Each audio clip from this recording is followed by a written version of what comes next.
What is obvious about ourselves as individuals is that each individual has a body, and it is an embodied being relating with other embodied beings or other bodies, animate or inanimate. So ours is a body placed in a collection of bodies which has one common basis, and that can be considered as the universe with its innumerable stars and solar system. All this galactical system together can be called one physical universe or physical body. In that we are also placed. That is, when we look at the physical or material side of us.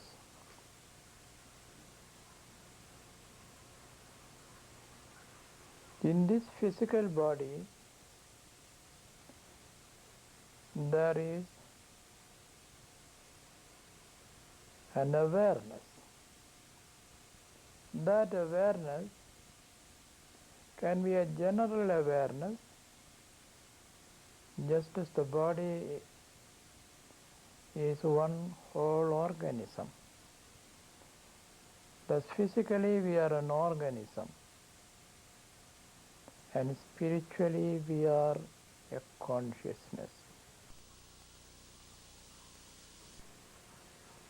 When we look at the function of the different parts of the organism, there is a functional difference between the ear and the eye. Similarly, there is also a variegation in the state of awareness or the theme of awareness when we shift from our interest from one faculty to another faculty. The awareness that comes through the ear is different from the awareness that comes through the eye. But as the whole organism is functioning like a collective body, a corporation, this varying consciousness also are so combined that we can get a collective or unitive perception. So there is this perceiving consciousness and the body which is enabling that consciousness to manifest. Both these put together we call this Sharira. The word Sharira comes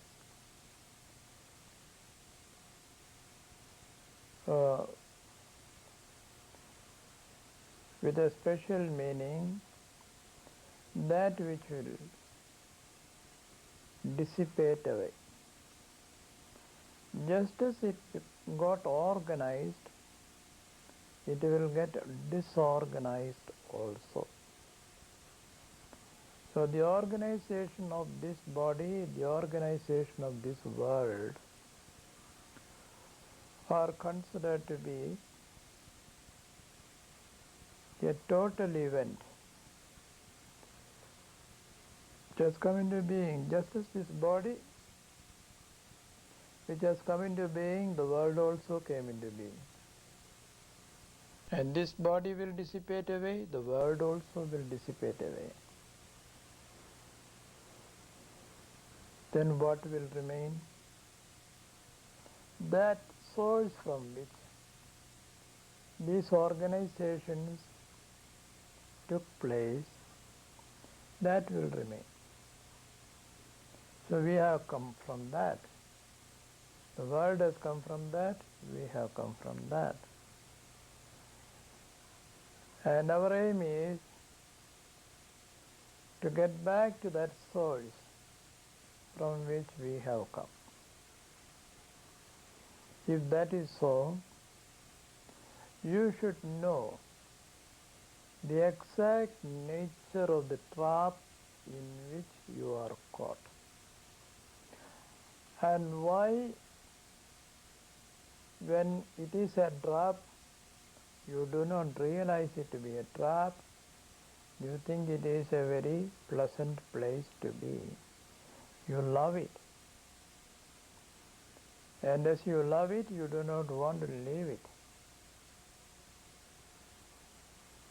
Only by knowing how the whole thing came into being, how it is functioning, and how it is conducive to bring happiness to you and sorrow to you, that you can make some decision about leaving it or continuing it.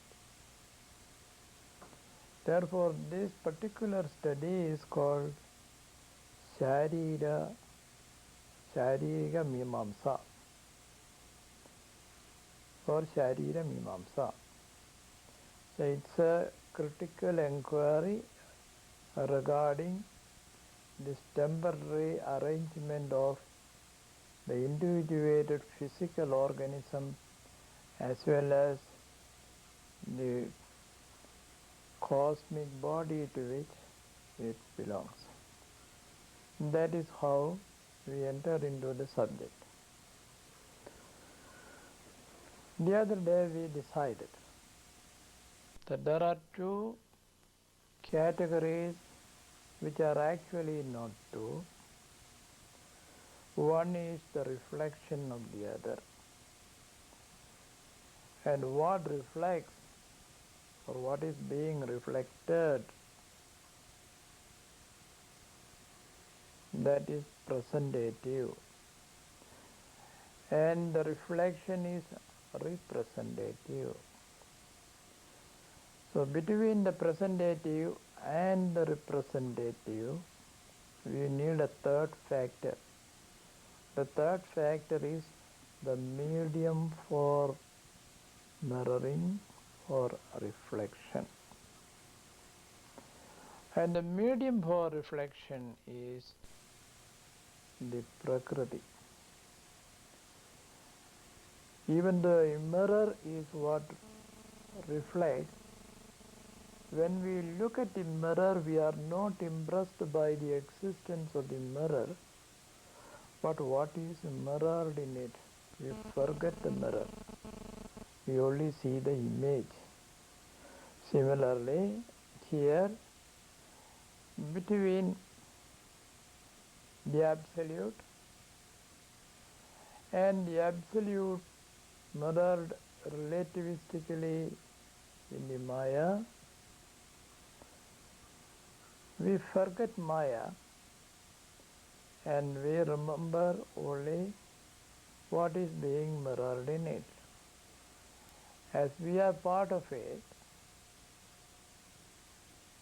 and the absolute is in transcendence, we do not observe that also. So we are here having a game which is played in our own mind, where we are the choreographers, we are the actors, our life is the dance and music, and we are collectively enjoying that. And it is into that world now a philosopher comes and says you are playing games. And he wants to tell us how we are deceiving ourselves by manipulating stories and get caught in the laws of the game, and we can get out of it. The people who are playing games, the sportsman in the sport field, it is almost like killing him to ask him to quit it.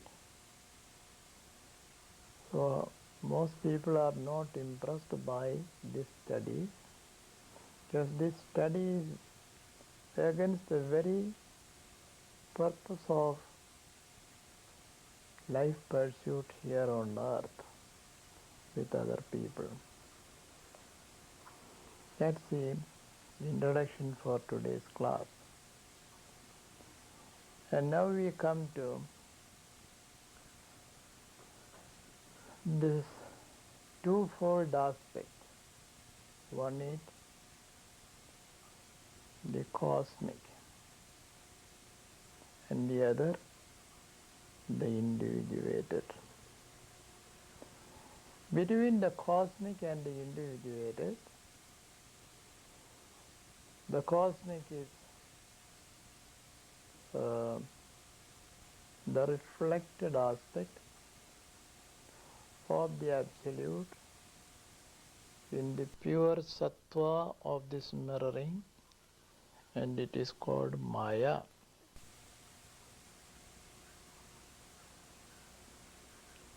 The same cosmic aspect,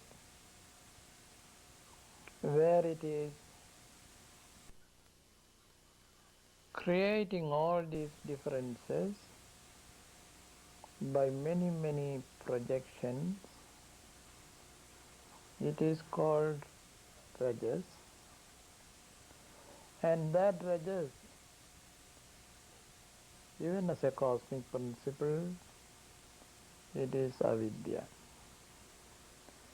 Then there is a third principle of the obscuring aspect, tamas, also pertaining to a cosmic scale, that is called the tamasi. So we have the svatiki, the rajasi, and tamasi. And that brings the difference between three states of awareness. The awareness that Maya is existing here.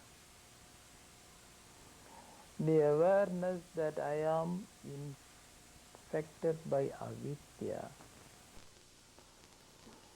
And the realization that I am confused because of a compelling darkness which comes to me. See, these three consciousness can make an individual long for the demolition of the frontiers of his consciousness, an extension of the horizon of consciousness to such infinitude that you do not any longer feel like one person, that you see yourself in all. And that realization that I am not now the absolute, but the absolute is reflected here at a cosmic level, and I am only a small spot in it. I should efface that spot so that I can be the whole light shining. that can inculcate in a person the desire for moksha. Similarly, a person, even though he has fallen into the groove of action, reaction, etc., and he realizes that there is a compulsive energy which is drawing him from one situation of action to another situation, and that is not the reality of life. This is only of a state. I should go beyond the state. If that desire comes from a rajasic order, he can liberate himself to a satvika order. Now the third is where you are in real darkness, just like, say, a hay or a dry leaf is floating on water. You have no control on yourself. In the darkness of this manifestation, you are also caught, where you are assailed with confusion and also continuous state of fear. You become a timid person, and that person also occasionally desires not to be subjected to this much fear, and at least to get one ray of light which will show him what is right and what is wrong. He may also get promoted into a rajasic state, and from that into a sattvic state, and then into the absolute itself. So Swami Vivekananda says, "O you Indians, I do not expect all of you to be Swatikis, but now you are in a state of absolute darkness of Tamasis. Wake up, at least be Rajasi, so that you make one stride. You move one step towards your freedom." So this is how our present state is depicted here. Swamiji, Chattambi Swami, is going in a very, very systematic way, step by step.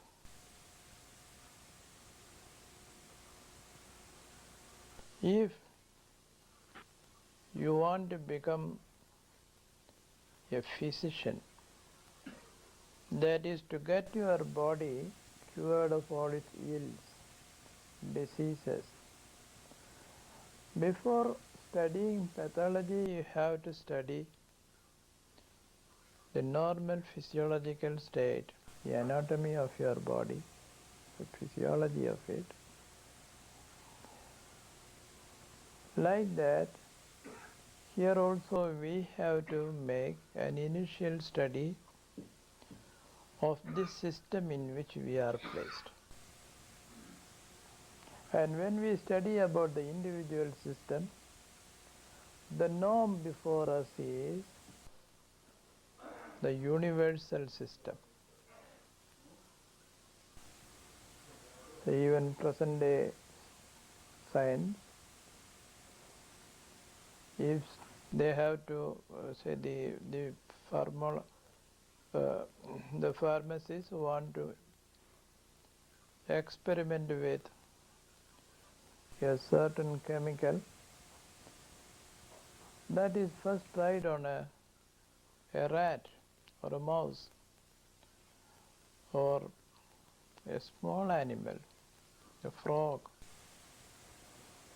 The basis of it is the frogs and the the mice, and all these animals belong to one life. Biologically, the same law is operating.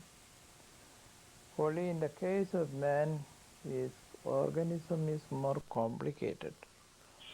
But at simple levels of life, we are the same as any living person. That means life is cosmologically taken or universally taken, and the individual life is related to that universal aspect of life. In Vedanta also it is like that. The individual mind is a part of the universal mind. The individual operation of the inner organs are the same in all beings of the same order. And therefore, the first thing is to relate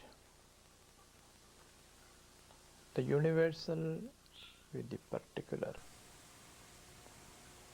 Actually, in Bhagavad Gita, we even go a step further, where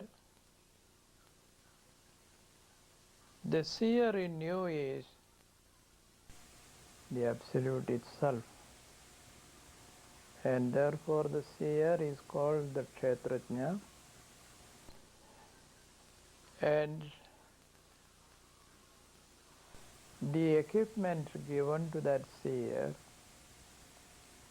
and including the external world, that is called the Kshetra, the field, the knower of the field and the field. But here now we are studying it from the side of Maya. So we say the universal application in the world of Maya and the individuated aspect of it in the jiva, in the living organism of a person.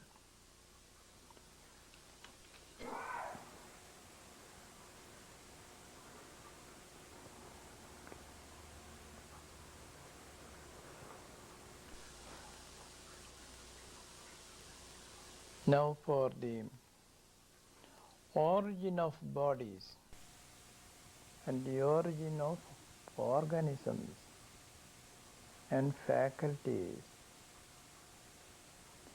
we go from an amorphous state into unorganized state. When you look at the formation of the first atom, it's so simple. Only one electron and one proton. And they balance each other. That's enough. Similarly, when you look at the beginning of life, it is only one sperm and one egg. They are put together. From there on, the organization starts. And in that state, neither the sperm knows of its existence, nor the egg knows of its existence. And both are in a state of darkness or the unconscious.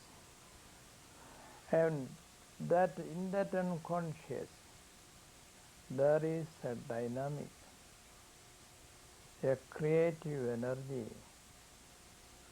which is manipulating the two halves of the egg and the sperm.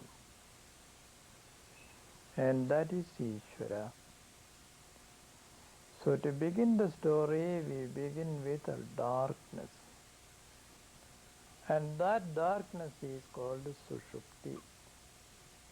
And that Sushupti has this tamasy for its nature. Tamas by itself cannot plan for future.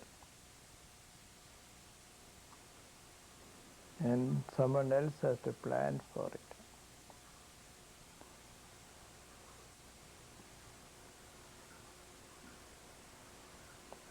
So if we study modern science, especially the theory of evolution, and we are reducing life at first of all into the cellular aspect within a body, an organism, and those cells can be ultimately split into molecular aspects or atomic aspects or even subatomic aspects. And if you take a subatomic particle, you cannot attribute any intelligence to it. So if a mutation has to come which is beneficial for this particular species to evolve, change into a new form that will enable the species to live another 25,000 years in its given environment. Does this material source of its physical body know what the future will be or what kind of evolution it should undergo so that it becomes self-sufficient? Certainly not. So we have to think of a governing principle which has a foresight into the future of the changing universe, where if now certain animals are on dry land and it is going to become all filled with water, then these birds living there should have wading feet, webbed feet, so that they can wade and they can swim, and the evolution can come only with such kind of foresights in changing an organism slowly through a series of mutations. That means within the unconscious, within the unknown, there is a greater intelligence operating which alone can account for the shape that is given to an organism, the structure that is put into an organism, the function that is assigned to that organism, etc. That is why the tamasy aspect here is taken as the basis, but the operating or the monitoring principle in it is Ishvara. So after bringing in Ishvara as the monitoring principle, this tamas, this unconscious, is given two special functions. In the Bible also, in the genesis of it, you find that after the creation of man, God put man to sleep, into sushupti, into a deep sleep, so that even when a part of him was taken out, he did not know it. So this is called the avarana, the concealing principle of sushupti. And after this avarana was made, that means the consciousness is completely wiped off. And new awareness is given. When a part of Adam is shown to him as Eve, he took it as another person. Although he was told that this is taken from him, his affinity towards the woman is nothing but Swatma Priya, That is the affinity one feels for oneself. But here, he does not realize her to be himself, although he says, bone of my bone and flesh of my flesh and blood of my blood. But he sees as another person, a woman, very different from him, his counterpart, whom he has to love. That means new individuations are coming. This is called the pluralization of the one. The one becomes many. So tamas has these two principles, avarana and vikshepa. By vikshepa, variegations can be brought. Even when the husband is with the wife, and the wife is the same as the husband, and they are one, her face changes, she smiles, she cries, she becomes grave, she becomes erotic, she becomes stupid, she becomes wise. So all these changes are coming. He is also undergoing all these changes. It is the changing moods, the flux of life, that makes life so fascinating. You are not bored, because every time, every second, it is a new you with a new this. And you and this, and you and he, you and she are has to relate in a new way. Whatever you have learned for one moment, it is of no use for the next moment, because you are put into a new situation. So these situational aspects make the vikshepa plural and of relationship. Now what happened to this absolute? The absolute has made himself or itself the light in every individuation, and it remains unchanged. That unchanged aspect is called the kudastha. Kuda means a stone, kudastha, remaining unchanging like a rock. Kudastha. And the kudastha has a counterpart. The counterpart is the chidabhasa, the consciousness which has now become a perverted consciousness. A consciousness which can easily transfer itself into even the nature of the physical light. The chit prakasha can easily be influenced by the mere prakasha or the material light, the physical light. Thus, Atma Prakasha becomes somewhat easily substituted by any presentation of light which can give a changed status in consciousness. So this is called the Chidabhasa and the Kudastha. The person is called the Jiva. So the central being of every Jiva is one and the same Kudastha. But the enveloping consciousness of that Kudastha has a body affinity, an identification with the body.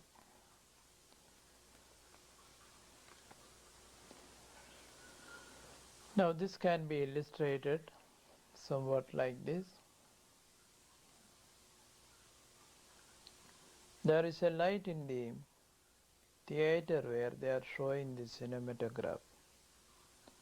One continuous shining principle of light. And before the light is a lens which will bring a part of that light drawn towards a screen, the white or silver screen in a theater. And there is a moving film. Part of it is shaded off with a tamas, darkness. And only very little part of it allows the pure light to flow through it, and the darkness and the light together view a picture on the screen. People are all looking towards the screen.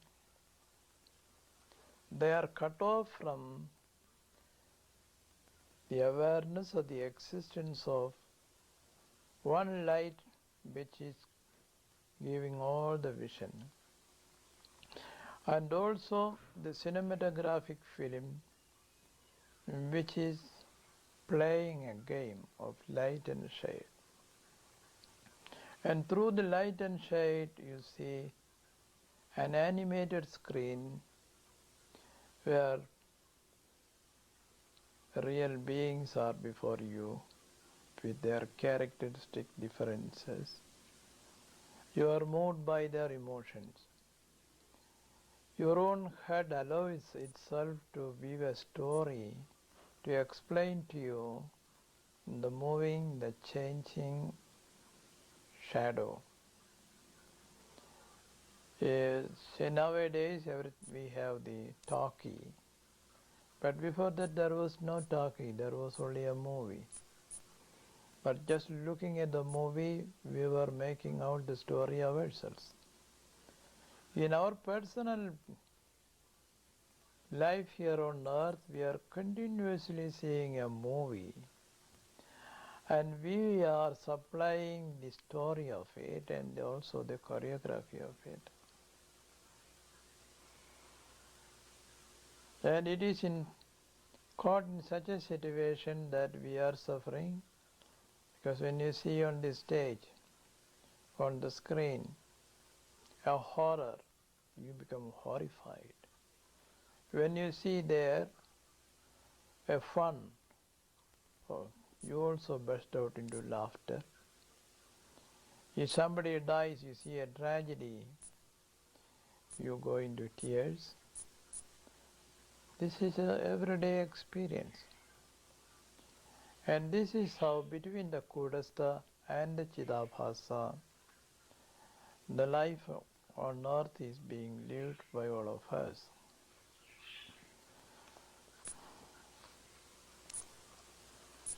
Now out of this unconscious, we have to find material for a stabilized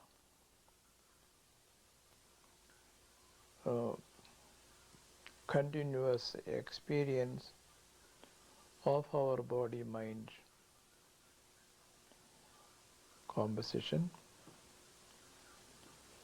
So they go into an idea of tanmatra. Tanmatra means a thing in itself.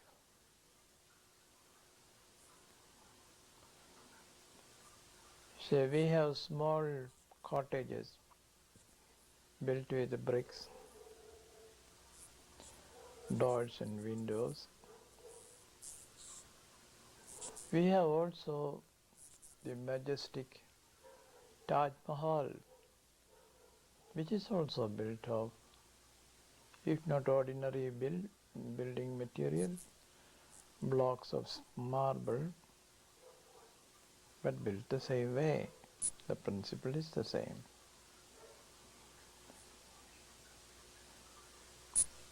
They can have its dome made of gold. So similarly, for this bodybuilding of our own life, they bring in 5 kinds of source materials. And those source materials have no equal to it. They are so unique. The sound has nothing to compare with. It's just sound. The touch has nothing to compare with. Just touch. The form is like that. Taste is like that. Smell is like that. And therefore these are called Shabda Tanmatra, that is, the thing in itself which makes sound manifest. A Sparsha Tanmatra, the Tanmatra or the thing in itself by which contact can be established and the sensation of touch can be experienced. We have the Rupa Tanmatra, by which form can be manipulated. A slight change in a line can make the form different. But it's a form which governs our life here on earth. So perception of form is given a great importance. And then the Rasa Tanmatra, the most intimate experience of person is what he tastes. Because it is not a distant thing. When you hear, it is a distant thing. The heat and cold and such kind of sparshas, even though it touches your body, the sources of it are very far from you. But when you are, for a thing seeing, of course it touches your eyes, otherwise you won't see it. But the body need not touch, only the light reflected from it. When it comes to rasa, it is not like that. It has to fall into your tongue. And the krana, similarly, it's an encounter. Something has to come and strike in the nodules of our nose so that a certain kind of energy is released from you, which comes as smell. So all this, gradually that becomes more and more gross. From the most subtle akasha to the most gross earth, 5 kinds of divisions and gradations are made. As I already said yesterday, still I am saying it. Now, if you look at the formations of the organisms to receive this, let us take the ear. There is a morphological speciality for each organ. So if you take hearing, first of all, a lobe is made here in the external part of your ear. That is to make the sound waves converge into it, holding it. Then when the sound waves, the sound vibrations, the sound waves come in, a drum is given so that it can play on that. And behind the drum we put the 3 bones, not we put, it is there, that can make a percussional rhythm. And even behind it, there is the cochlea in which we have the vibrating liquid. And the vibrations in the liquid that is happening in it goes a little out of balance. A person will not be able to stand on his 2 feet. The greatest wonder is this man with a heavy heart is walking without falling forward or backward by balancing himself. And it is this balancing which has great importance in human life. He has metaphorically also balanced. He has to physically balance.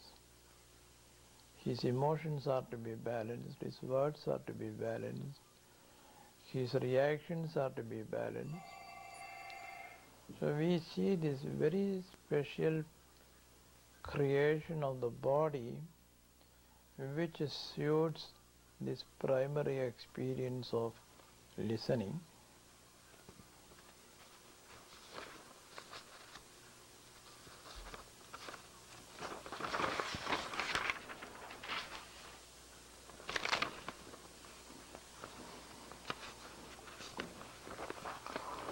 Thus we have organisms in us which are so equipped that these 5 kinds of empirical experiences can be gained. And then they are to be put together. So apart from the 5 senses, there has to be an assembling agent sitting there which knows which is to be put along with which other faculty. Thus a thing can be seen as well as heard. A thing can be touched as well as tasted. A thing can be touched, tasted and smelled like that. So there are reductions and there are combinations. And through such permutations and combinations, we go from one theme of life to another theme of life. The theme of life is called the lokam, the world. The world does not necessarily mean the entire universe. Here it is a universe of interest. Lokam means, or world means, a universe of interest. A universe of interest is presented at once to you as a picture that can be seen, that can be touched, that can be heard, that can be smelled, that can be tasted, and that can be smelled. Yeah. So this is called a gestaltation. So each lokam is a world of gestaltation. And for this gestaltation,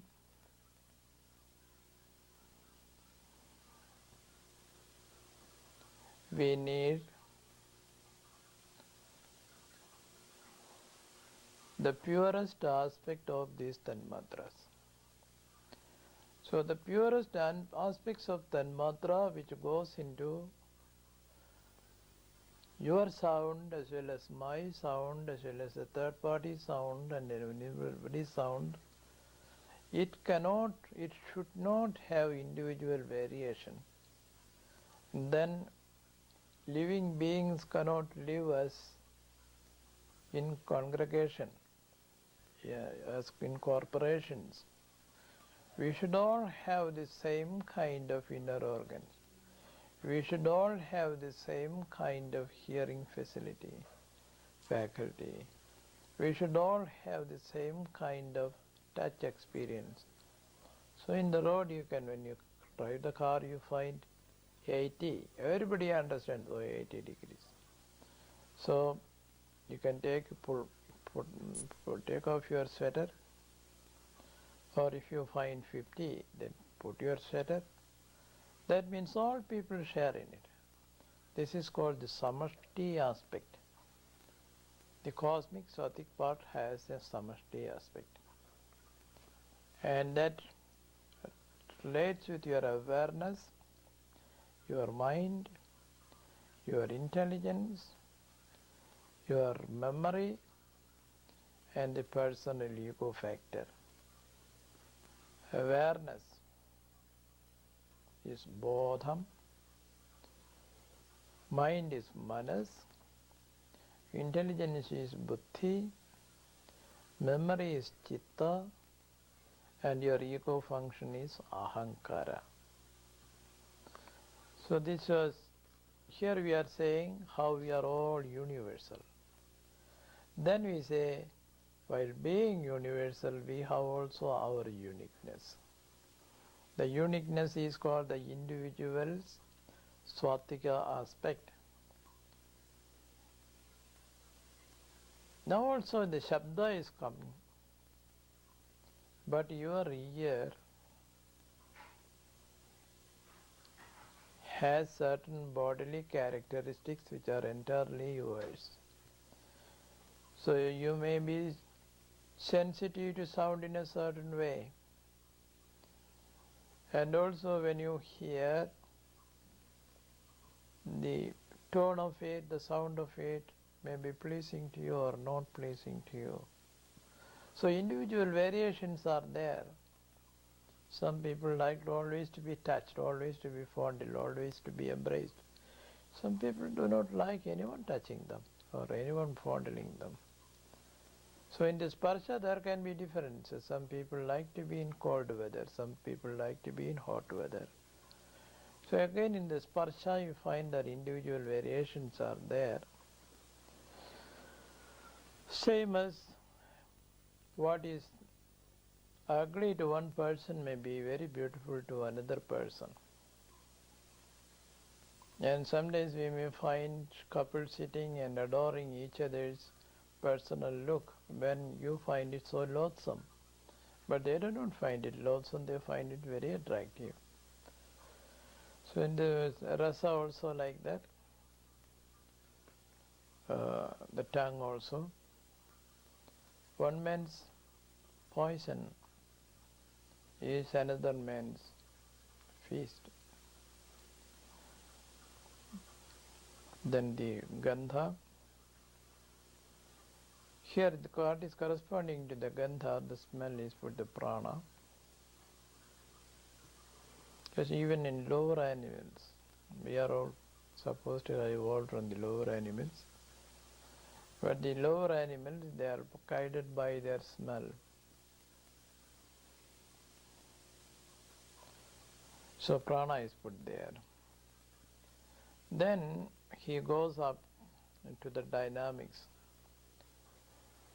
The dynamics are the spiritual, the vital forces. Shabda is related to one of the vital forces called the samana. The pancha pranas are divided into samana, vyana, udana, apana and prana. And these are distributed in such a way, shabda to samana, sparsha to vyana, rupa or form to udana, and rasam to apana, and gandha to prana. When you look at the logic of this, why our masters have made this kind of categorization, they are going step by step, where the most subtle to the most gross are in their minds, and all these together have to make a whole person. In a person, the pancha pranas are working. Body is such that you cannot leave any part of it without the vital energy flushing it. So the samana has to be there, equalizing all the time. And the vyana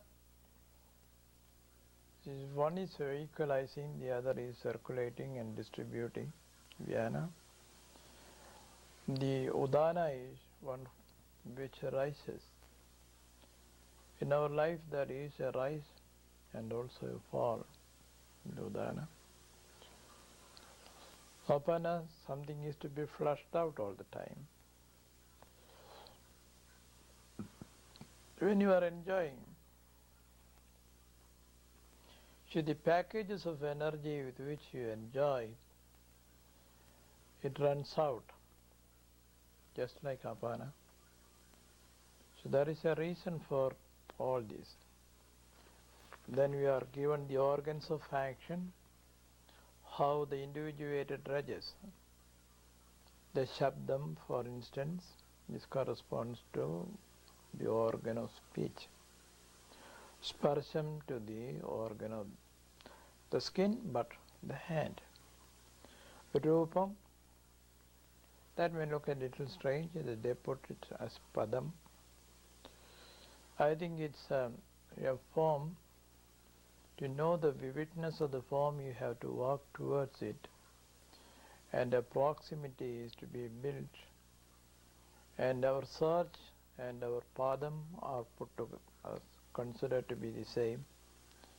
That is why a disciple touches the feet of the Guru, saying, "It is with these feet that you have gone towards the goal of life. So I touch the feet and agree that I will also go by the same path through which you have gone." And then we have the rasam. Rasam is enjoyment. Of all the enjoyments of man, sexual enjoyment is considered to be of a peak experience. Therefore, the genital is put there. And the gandha. Gandha has two aspects. One is the foul smelling, and the other is of the good odor. But here it is taken that things which when they are decayed, they are to be expunged. And so the excretory organ is put there. Then we come to the fourfold combinations of five systems. The Sapta Tanmatra has Manas, mind, Tvak, skin, Vyana, the all-spreading vital energy, Pani, hand, all put into one group. In the Rupa Tanmatra, Buddhi, intelligence, Netram, eye, Udana, the upgoing, and the Pada, that is the feet, they are put together. In the Rasa Tanmatra, memory, the tasting faculty, the apana, and the genital are put together. In the Krana Tanmatra, ahankara, the ego, the smell, the vasana, the prana, and the rectum are put together. Now we are given two sources. One is the cosmic Tanmatra, and the other is the Tanmatra of the individuation. The cosmic Tanmatra is the Antakarana, the inner organ. All people's inner organ work alike. And the individual variation is given by the specific or the individuated aspects of the sense organs. So Antakarana and the sense organs. If you take, say, our two dogs here, or the bird here, all our basic awareness are shared by them also. They have also awareness. And they have also, they are fond of fondling. They come to lick us. And they make very intellectual appraisal of the situation, whether you are going to feed or are you are going to ask it to sit or to get away from it. They understand all these things. So all this is because of antakarana. But special features are put in the individuation, in the sense organs or the indriyas. And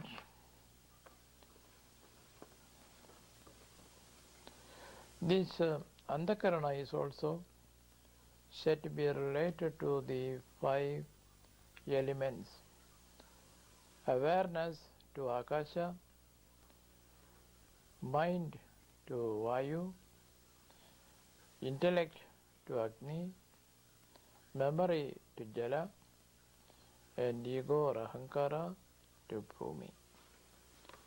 Thus, bringing all these categories in a systematic way, he now wants to tell us, with these data at hand and these equipments in our hand, how we can proceed either to make our life a burden to ourselves in this world, or we can retrace our steps to the foundation, to the origin, and find our release. It is both in our hands. Now we are familiar with the situation, familiar with the equipments, familiar with the organism. Such a detailed study you will not find in any book. So the pain that is taken here by Chattambi Swamy to give us a pathati, a system, that is very admirable. And to get into it, to put your teeth into it, is difficult. But when once you know it, it is as if you know your own home. There is a living room, where the bedroom, where the kitchen is, where the treasury is, where the bathroom is. You know everything. So life becomes as easy as breathing.